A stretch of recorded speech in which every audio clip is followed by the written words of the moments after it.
नमस्कार। जर्मनी में होने वाले आम चुनावों के मद्देनजर हम जर्मनी के पूर्वी राज्यों के दौरे पर हैं और अभी हम माग्देबुर्ग शहर में हैं।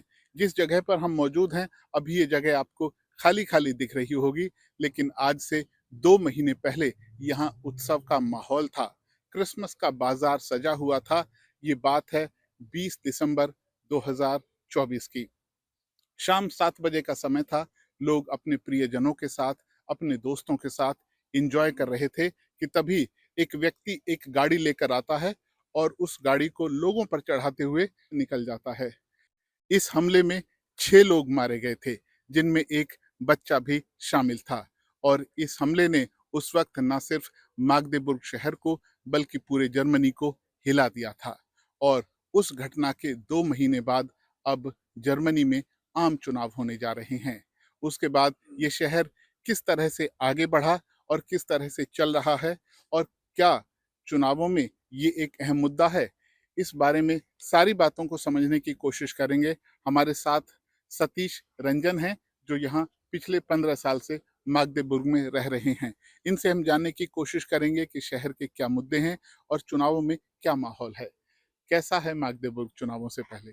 चुनाव से पहले क्रिसमस मार्केट में जब हादसा हुआ उसके बाद तो यहाँ लोगों में थोड़े दिन तक तो बड़ा डर का माहौल था। जो इमिग्रेंट्स लोग हैं खासकर उनमें थोड़ा था और कुछ कुछ हादसे भी हुए एक्चुअली, जो इस बात को और लोगों का डर और मन में बिठा दिया कि शायद लोग बहुत ज़्यादा नाराज़ हैं। लेकिन फिर धीरे धीरे शहर अपने वापस रूप में आ गया, रंग में आ गया। लेकिन ये जो इमिग्रेशन को लेकर एक बहुत बड़ा इशू है यहाँ पे, जो लोगों के मन में वो सेफ्टी को लेके हो गया। जर्मनी में जैसे पहले इलेक्शन होते थे तो उस समय तक ये मुद्दा जर्मनी में कभी हावी नहीं होता था सिक्योरिटी को लेकर के।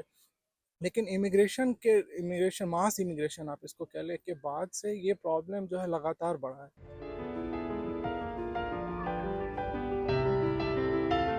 माग्देबुर्ग में क्रिसमस मार्केट पर जो हमला हुआ था, उसी के पास ये योहान किर्चे यानी योहान चर्च मौजूद है। आप देख सकते हैं यहाँ अभी भी लोग लाकर फूल रख रहे हैं, मोमबत्ती रख रहे हैं और जो हमले में लोग मारे गए थे उनको याद कर रहे हैं। आप जब ये हमला हुआ था तभी भी आप यहाँ मौजूद थे और उस वक्त की तस्वीरें पूरी दुनिया में इस चर्च की गई, जहाँ बहुत सारी मात्रा में लोग जमा थे और बहुत सारे फूल थे, मोमबत्तियां थीं, लेकिन फूल मोमबत्तियां हम अभी भी देख रहे हैं। तो अभी भी लोग उन लोगों को याद कर रहे हैं, शहर के लोग। जी बिल्कुल, मागदेबुर्ग जैसा शहर में ये हादसा होना अपने आप में एक अद्भुत घटना थी। मतलब ऐसा लोगों ने कभी सोचा नहीं था। मागदेबुर्ग बहुत सेफ शहर माना जाता था और यहाँ इससे पहले कभी भी इस तरह का कोई भी आतंकी हमला दूर-दूर तक नहीं हुआ था। तो जब ये घटना हुआ और ख़ासकर क्रिसमस का समय, क्रिसमस बहुत सेंटिमेंटल होता है लोगों के लिए, पूरे साल लोग इंतज़ार करते हैं और उसमें जब एक 9 साल का बच्चा मारा गया, तो लोगों के मन में जो दुःख था ना वो अपार था। यहाँ बहुत सारी फैमिलियों से हम लोगों ने बात किया, देखा, सभी पूरा शहर यहाँ क्रिसमस सेलिब्रेशन एक तरह से कैंसिल कर दिया। कोई भी जो यहाँ पे क्रिसमस में जो यहाँ पे प्रदर्शनी निकलती थी सब कुछ कैंसिल हो गया। शहर की मेयर रो रो के लोगों से बोली कि इस साल का क्रिसमस जो है हमारे लिए अत्यंत भारी है, अत्यंत दुखद है।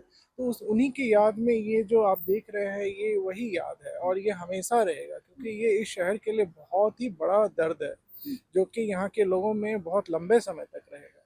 फूल भी हम देख रहे हैं, मोमबत्ती भी देख रहे हैं और अगर हमारे साथ ये आदर्श दिखा सकें तो बच्चों ने कुछ-कुछ पेंटिंग बनाकर यहाँ पर रखे हुए हैं और गंभीर संदेश, जैसे मैं ये देखूं, इस पर लिखा है वारूम। वारूम जर्मन में कहते हैं क्यों। क्यों सवाल उठाया गया है 20 दिसंबर 2024 की घटना पर। और ये पत्थर अगर आप आदर्श दिखा सकें, इस पे लिखा है 10 लेबन एंडेड दी लीबे निस्ट। इसका मतलब होता है कि जिंदगी खत्म हो जाती है लेकिन प्यार कभी खत्म नहीं नहीं होता। होता। जब भी ऐसी कोई घटना होती है तो जो निर्दोष लोग हैं, जिनका कोई कोई जिनका गुनाह नहीं, कोई जुर्म नहीं, और जब उनका इस तरह से उनको सामना परिस्थितियों का करना पड़ता है, तो मुझे लगता है कि पूरी दुनिया में किसी भी हिस्से में अगर कोई भी इंसान रहता है तो उसको वाकई दुख होता है। बिल्कुल, और ऐसी ही घटना अगर दोबारा 2 महीने के बाद फिर से अगर जर्मनी में ही रिपीट होती है तो लोगों को सोचिए कि लोगों का सेंटिमेंट्स और लोगों का इमोशन कितना ज़्यादा नेगेटिव, ये जो परसेप्शन है ये बन जाता है और फिर उसको मिटा पाना बहुत ही मुश्किल है। तो लोग यही गुस्सा लोगों का मेरे ख्याल से अब आपको इलेक्शन में दिखेगा, दिखेगा, बिल्कुल दिखेगा। तो कहीं न कहीं ये हादसा तो लोगों को बदलाव लाने में बहुत बड़ा फैक्टर है, बहुत बड़ा फैक्टर है। सेफ्टी बहुत बड़ा और इश्यू है। खासकर जब भी कई घटनाएं एक के बाद एक आती हैं, जब उनमें विदेशी मूल के लोगों का हाथ मिलता है, तो जो दक्षिणपंथी भावनाएं हैं, जो एफडी पार्टी का उभार है, उसको और बल मिलता है। ना केवल एफडी पार्टी देखिए देश के लोगों की पार्टी है, तो भावनाओं तो देश के लोगों में आती है ना। आप जैसे मेरे जैसे लोग यहाँ रहते हैं, अगर उनको हर दिन सेफ्टी सिक्योरिटी का सामना करना पड़े तो आपके मन में तो भावना आएगी ही। जो इस देश के जर्मन मूल निवासी है वो सोचते हैं कि कभी आज तक जर्मन लोगों पे बाहरी लोग ही क्यों ये आक्रमण कर रहे हैं, और ये जितने अप्रवासी लोग हैं और खासकर वो नाम लेके कहते हैं कि मुस्लिम इमिग्रेंट्स ही क्यों हमला करते हैं हमारे ऊपर। जैसे यहाँ जो हादसा हुआ था इसके बारे में तो कई इंटेलिजेंस इनपुट थे। 3-3 बार जो सऊदी अरेबियन गवर्नमेंट ने आपको बोला कि आप इसको डिपोर्ट करो। इसके कई सारे ऐसे पोस्ट हैं जो आपत्तिजनक है, तो कहीं न कहीं तो वो भी तो फेलियर है।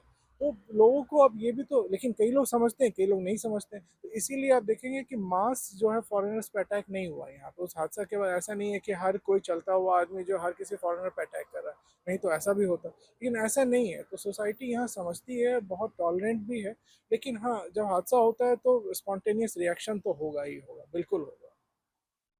चलिए अब देखते हैं शहर में बाकी और क्या फिजा है, और क्या मुद्दे हैं जिनके बारे में चुनाव है ये, और जो लोगों को प्रभावित करते हैं।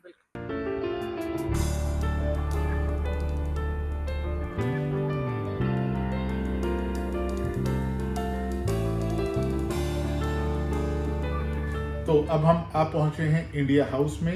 इंडिया हाउस एक रेस्तरां जिसे सतीश जी चलाते हैं। सतीश जी, आप एक साइंटिस्ट हैं, विज्ञान की दुनिया से आपका लेना देना है, और फिर अब आप रेस्तरां चला रहे हैं, ये कैसे हुआ? ये बहुत अच्छा सवाल है। बहुत सारे लोग ऐसे पूछते हैं। साइंटिफिक जब तक वर्ल्ड में था तो वो बिल्कुल एक अलग तरह का एक्सपीरियंस था लाइफ में। उसके बाद मेरी वाइफ का ये प्लान था कि जब हम लोग यहाँ जैसे ऑलमोस्ट सेट हो गए हैं तो कुछ अपना जो है सो सेल्फ जॉब या सेल्फ एम्प्लॉयमेंट कुछ क्रिएट किया जाए।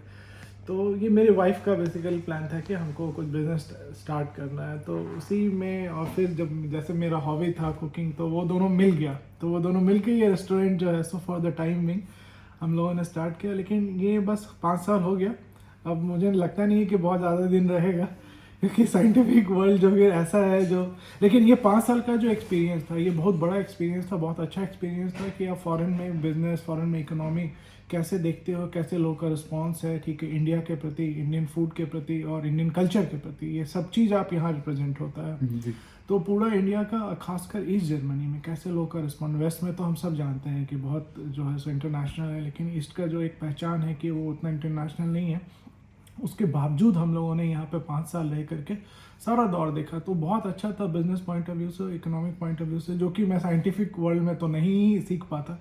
तो जो आप मैनेजमेंट सीखते हैं, जो आप प्रैक्टिकली सीखते हैं, बिजनेस रिस्पॉन्ड कैसे होता है, वो सारा कुछ हम लोगों ने यहाँ सीखा। और उम्मीद है कि ये सारा जी, हाँ, आपने सब कुछ सीखा। यही मैं जानना चाहता हूँ कि अब एक कारोबारी भी हैं, आप क्या समझते हैं कि आने वाले चुनावों में जो आर्थिक मुद्दे हैं, कितनी उनको तवज्जो दी जा रही है और कितनी तवज्जो देने की ज़रूरत है? देखिए, सबसे पहले तो ये समझना पड़ेगा कि जो आखिर ये इकोनॉमिक सिचुएशन अभी है क्या और क्यों हुआ। उसके बाद बात आती है कि कितना इसका इम्पोर्टेंस है, या गवर्नमेंट इस पे मतलब इलेक्शन में इसका क्या इम्पैक्ट हो। तो सबसे पहले ये जानिए कि ये इकोनॉमिक क्राइसिस जो है सो ये क्रिएट कब से हुई। तो चूँकि मैं बिजनेस में हूँ, तो हम लोगों ने इसका डायरेक्ट इम्पैक्ट फील किया after the Ukraine Russia war. Immediately within a week जो है हमें बिजनेस में डाउनफॉल दिखना शुरू हो गया। पूरे मार्केट से हमें रिस्पॉन्ड आना शुरू मिल गया कि लोगों का रिस्पॉन्ड बहुत कम हो गया है। लोगों का जो है, लोगों में के मन में अब एक जो है अनसर्टेनिटी बैठ गई है। क्यों? 2 बहुत बड़े मुद्दे उस समय इमीडिएट इम्पैक्ट हुआ। गैस का प्राइस बहुत ज़्यादा बढ़ गया। बहुत ज़्यादा का मतलब है कि ऑलमोस्ट डबल हो गया। उसके बाद ऑयल का प्राइस, ठीक है, पेट्रोलियम प्रोडक्ट्स का प्राइस बहुत ज़्यादा बढ़ गया। तो उसका इमीडिएट इम्पैक्ट हुआ ये कि मार्केट में जो लोगों की जो स्पेंडिंग कैपेसिटी थी वो अपने आप में कम हो गई। उसके बाद जो है फिर उसका कैस्केडिंग इफेक्ट शुरू हो गया, कॉरस्पॉन्डिंगली सामान के प्राइस बढ़ने लगे, फिर उसका छोटे छोटे बिजनेस पे इम्पैक्ट होने लगा, फिर बड़े बड़े बिजनेस जो जो एनर्जी से चलते हैं, और यूरोप का और जर्मनी का इकोनॉमी आप जानते हैं कि मैन्युफैक्चरिंग पे है और एक्सपोर्ट पे है। तो बिना एनर्जी के तो आप ना तो मैन्युफैक्चरिंग कर सकते हो ना तो एक्सपोर्ट कर सकते हो। तो आपका ये जो इफेक्ट है ये कैस्केडिंग इफेक्ट है, आपका यहाँ प्रोडक्शन पे बहुत बड़ा इम्पैक्ट पड़ गया, मार्केट डिसरप्ट हो गया, आपका सप्लाई चेन डिसरप्ट हो गया, आपका जो मार्केट था बना बना मार्केट वो आपका खड़ा हो गया। अभी हम आ पहुंचे हैं ओटोफान ज्यूरी के स्ट्रासे पर और सतीश जी ने मुझे बताया कि इस शहर में बहुत सारे प्रदर्शन इसी सड़क पर होते हैं जो हमारे पीछे है। तो सतीश जी, हाल के समय में जो यहाँ प्रदर्शन हुए हैं उनकी क्या वजह रही? देखिए, यहाँ जो मेन प्रदर्शन मैंने स्टार्ट देखा कोविड के टाइम से, लेकिन अभी जो सबसे रिसेंट जो प्रोटेस्ट हुआ था और जो सबसे मास प्रोटेस्ट हुआ था जिसमें मुझे सबसे ज़्यादा आबादी दिखी थी, वो था क्रिसमस मार्केट अटैक के बाद।